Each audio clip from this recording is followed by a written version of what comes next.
kwan ene no kura so mo ba mo nkam o ba ka do betumi wo asem ma wo ye da ye kwan wan kasa kwa me ahe a wo so be ye kwan enti saa no ma we no omkeka kire timamufo no ena ma ye nyom mugidie enti abebre no enyom akono kura so mo kwakoto ba enti me de obi saa me a eno kwa se me ha me ho se me kwakoto asame man aba wo tie nka na koma eye Aduanaba Kofi Asante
Adia nyina mo aseda ne yedema yawurate aya atom ne mobrohunu bambo ntra.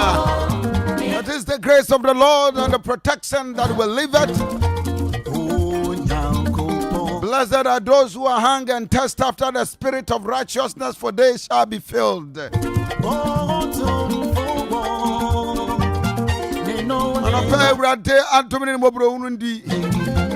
You're free as here. I'm going to be with you for this program. I mean, Miss Asa, I want to say.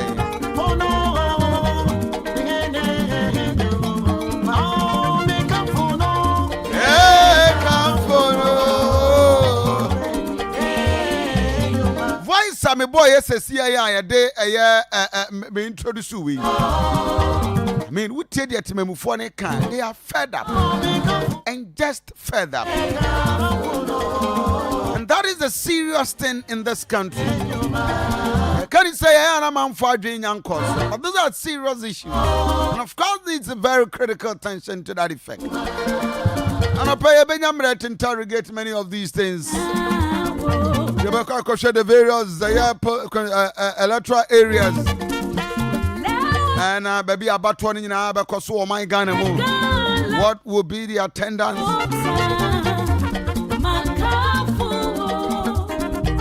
The Benjamin Yedin Kobani share all that issues on board.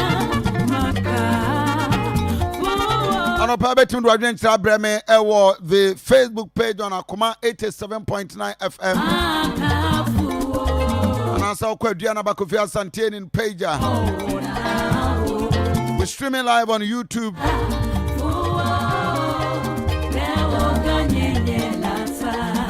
Akoma 89 FM. And I pray you will be part of us and be part of the discussion. Good morning.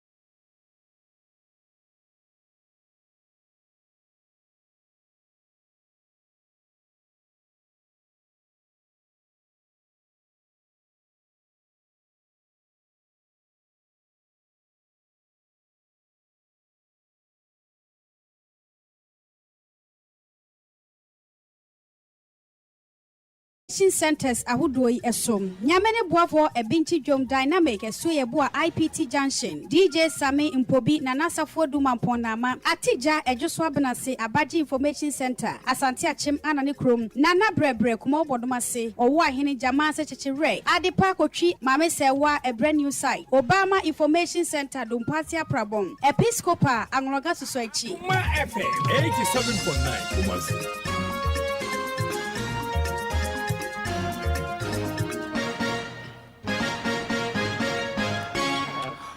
Yemetifo nyina twa ha Akoma 87.9 FM so enie no nsia di kan atimi abo frisa brei ekopim se no nsia bebo pa usimaduonu na bre na so sia gibre na ensema do bia mpanifo da Roma omatimi de ato na gibre ne kenkan se no nyina kama etimi ede ema mo na nsemi efri Akoma FM se ya bra Akoma FM yewo kuma nsia so kwa ne kuma city mo onum gate kese no ede anumhwa emia pi na akwa nsem wei ubenya bi etie no akenkan dodo na etimi ede afri udo ani kirema bi eye radio garden radio box anafei yenuanum bi a omatu bata apiemu ewo hwini krom London so tienka ede afri eye Ghana radio information centers ne de nka brusu bi a ede ma yenetifo anu achi national government ubetima kan ho abo ne mukrata so Facebook page no so Akoma 87.9 FM na watimi alaki page no wo wi afa wo adwenkire to ase abrepam no yebeka de ama na fei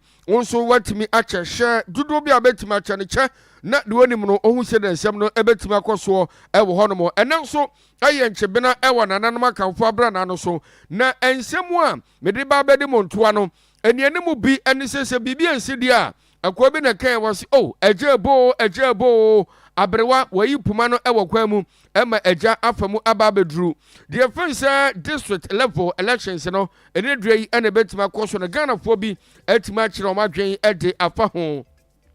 enwachi aboabo ena ababeto dwase oba Asante mantema ya Ghana water for say bebi o manfo wie o munsuo pa bomu krono kase no eya aboabo ensem wei ebi aka kire Mosomfo Andrews Akwabua the legend Ennin.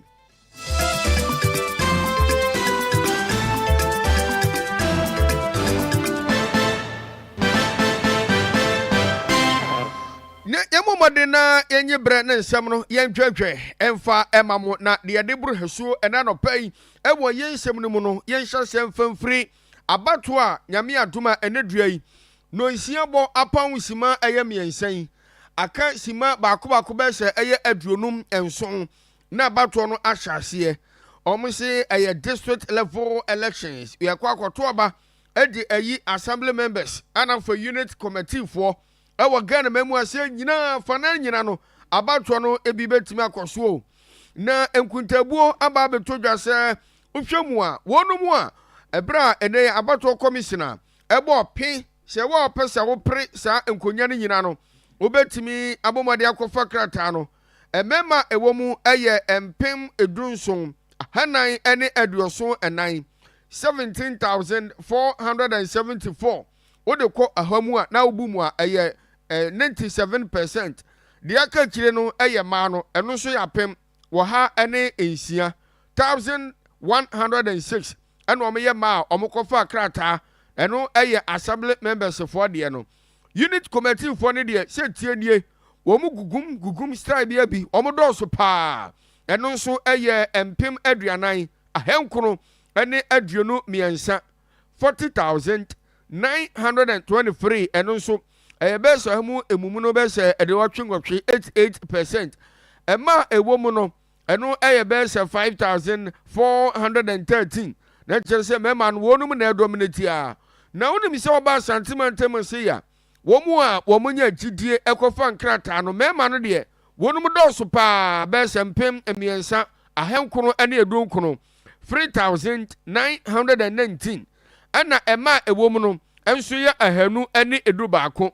211 ene omunyina ekokofa sa enkrata no na sabre de empanifo omka bi ewomu eguso eka kire obi ase anopa ya wuti Akoma FM ena fei Ghana kuma dwumadi so no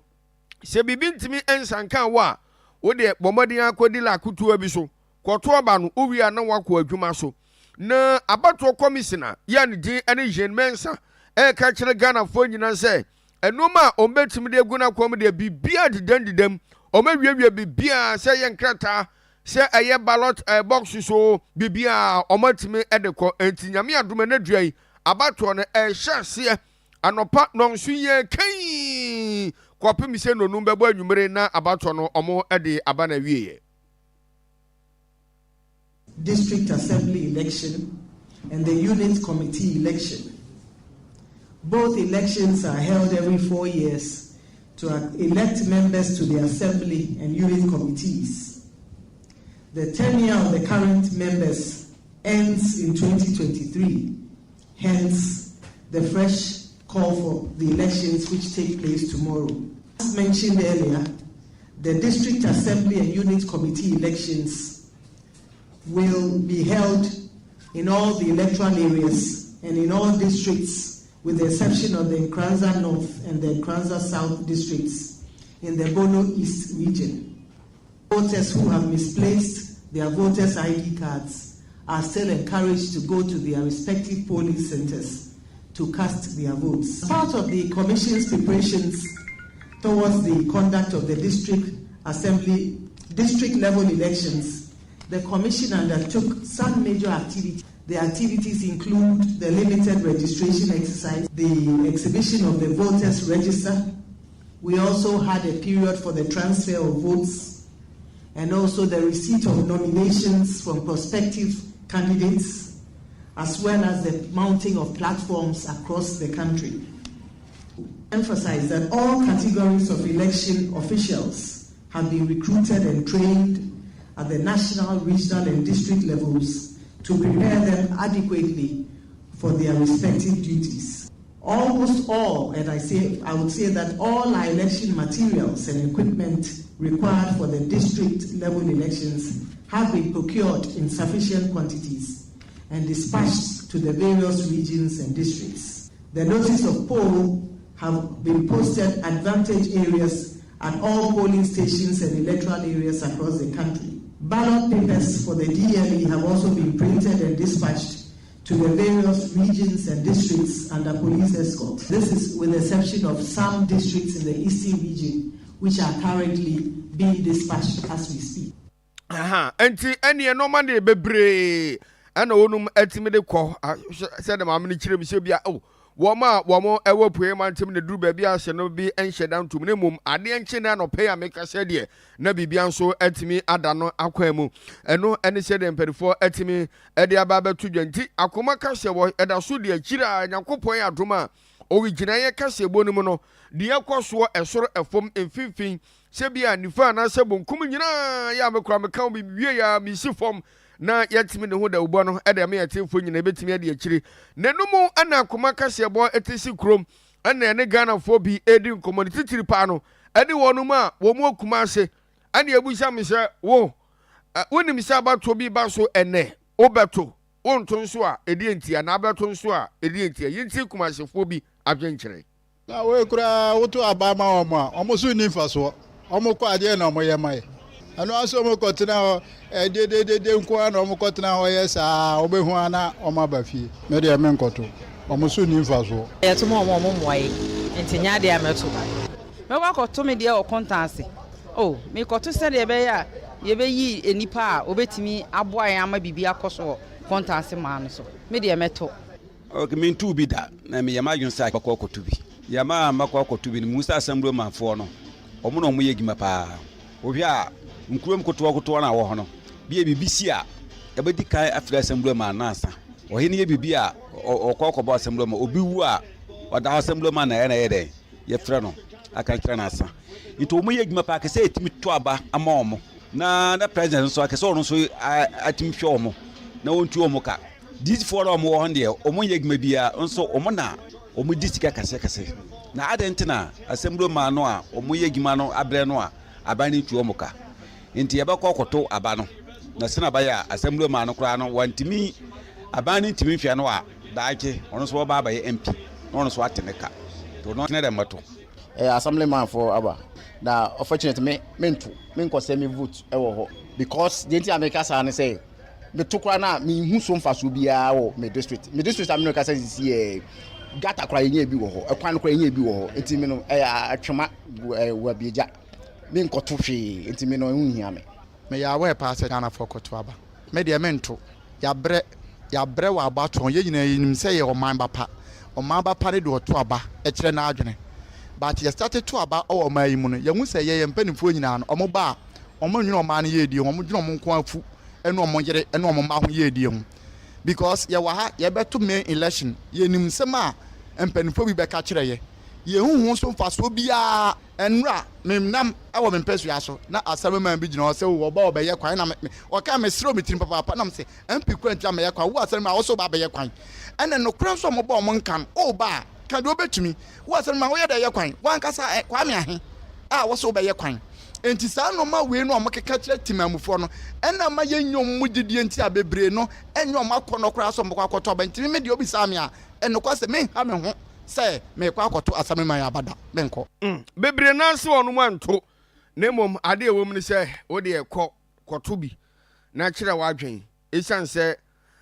ya nto oba we a enya ade a 2024 general elections no ebetima abaso amana kwa akoyeye na ekire se assembly members no wonu eso won faso pa bibia si o mantem ho no mo a yesi o wa fra assemblyman wa ka kire wa assemblyman na assemblyman so de na wo ye de fa ho nti yankwankoto aba na ma mu a won hwia na kire bibi si a na hwan na okwa akosi ni so isan se si wo mo so a na kwa assembly ho efra assembly a na kwa akoduru MPC no so ansa na bia brepam no enpenfo atimi a kire ho adwen de fa nti madaroma monto monkonkoto mo dwuma mu die no enya dwuma keto akra ho enomo na omanfo bi omo ofin so a kire ma adwen kakra de fa ho yentie omo die no bi ne nkwa homa no so ato no mfa so a so kire se wote omama ese woto aba se ya impuntu obi street bi wakra na enye ne ade a yebetimi aide na woto aba so ahwe nipa woto aba ma na eye se woto ne so aba nye obi a na ese wohwe na ade woto ne so aba ti face abato de timamu ni bi atimamu a ese woto aba timpa chomadwe nkire no oh okay meme ye ho kakra ba ese mi to aba okromu assembly man ya wo sui do me fa ne se eye ba ya fi we ye besesem me afa youth now mo education ni mu no because ene be boa ya ma enkola na mo ba no omo be ko omani mu abrabo ti bi de me fi se ye youth no to ama to ma de o education mu a sebio na ni ate obetima boa oman no apart from me dem for so was mama say like I oba asam mane ba no owa ni da forma obetima boa my youth sister say obi wo ho me fa sa hinkro ha hwi ni ha me meti me bro no meti ho no ya ni bola what you say ya ni bola nti me support ombla menye bola awo me side no mama ya container wa na etima hwehwe bola go ensa oni na ma Robert ni na baby asan what you say enti san kan de ato so me ni say sa sama ma we na ya push show ombla yi Awisafo osamufo pani ewa Akoma famasi Northern Chief Bureau Williams Evans nkumo wa homa no so yene no eni nkumo kakra boss odaroma no pay memoache mejo so legend emponu mu legend nyame adom ye ho ye tiasi kroma ye hwe tene abato na ekoso ewo nyame ya ye de nyame ase ye nsu awi ebe tiasi mbe kwa ne bosome fron de akachire nso kwa akoprekiri ne mprepre kakra be na betimi aka ede amaye sisi na no pay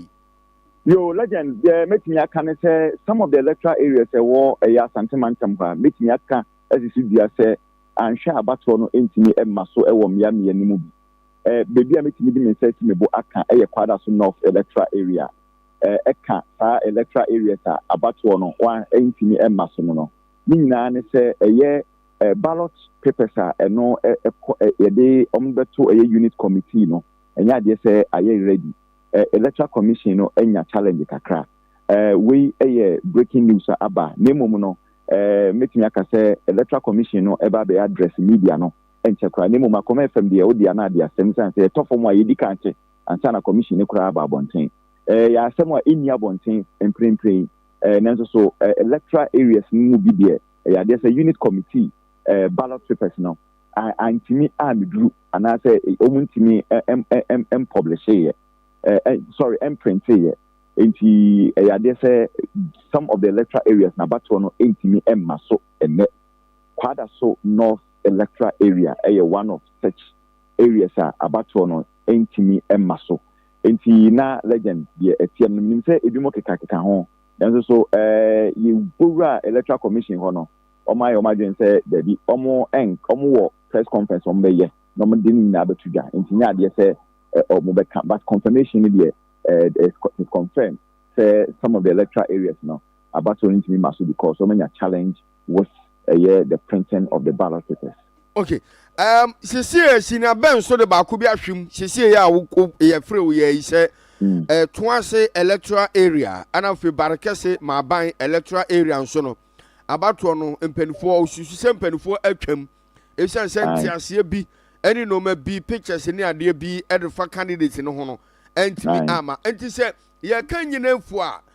ye susu se de anti ana ama ababedru saa. Well, I'm say your co-elections biano na build up to the elections and who's now over the years, legend yaka say say importance I attach to district level elections were form and no been any accounted for a low turnout. Over the last time you recorded the highest turnout in 1988-89. Sabeno and PNDC abino a district level elections, back for front. I know the Nipa be across the country. And Okrampo is Nipa be crack or 3 and Okramia 60% in 59.3% any record year. And the last time I started recording, I think it was 94 or 2 and so you near bear 41%. The Akai Benino, 23, 20, just enthusiasm for but some of the candidates now I hear almost campaigns here fanone how can be a deal muna near shame say and neno I dare say also nipa do donate me piano mokoto abano okay a putu January see or yane biatman for echo yane so free a call your friend saying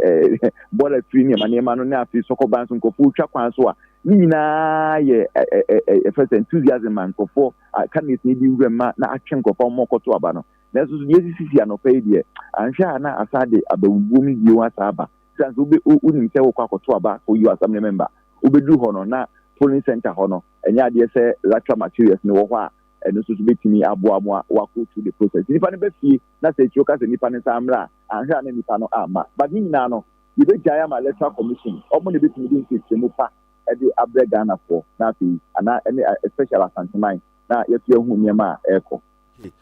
Boss wadaru ma yede atie for aton kan yi pa me na wase na yenhwesi fom a yede akiri na de bi se no ide me atie for.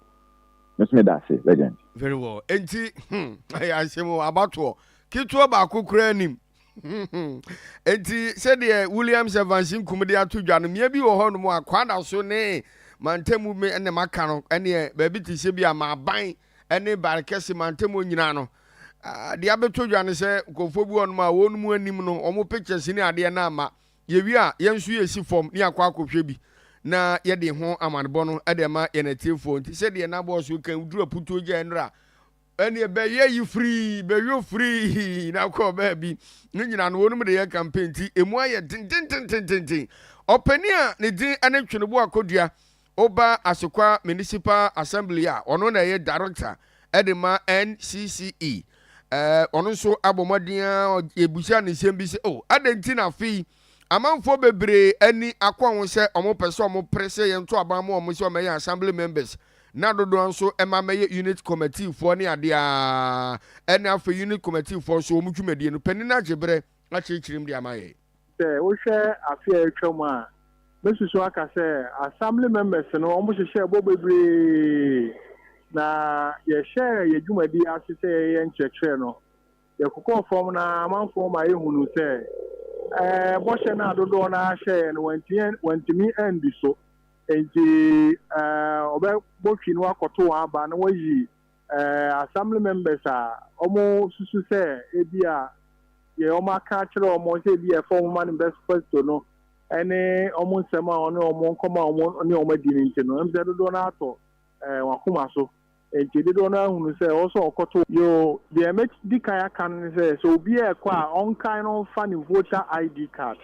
ebio se de abato on hihye ebia ate no ensha tare a osusu se o candidate picture boom ana se o candidate ahyensodie bi wom a o de kira manfo se monkoto masa nipa kro no ana bio enye se enfan show team so kwa akotoro ukoto aba ne premienu Africa se fa ye kan double voting no and a bio so okoto aba wi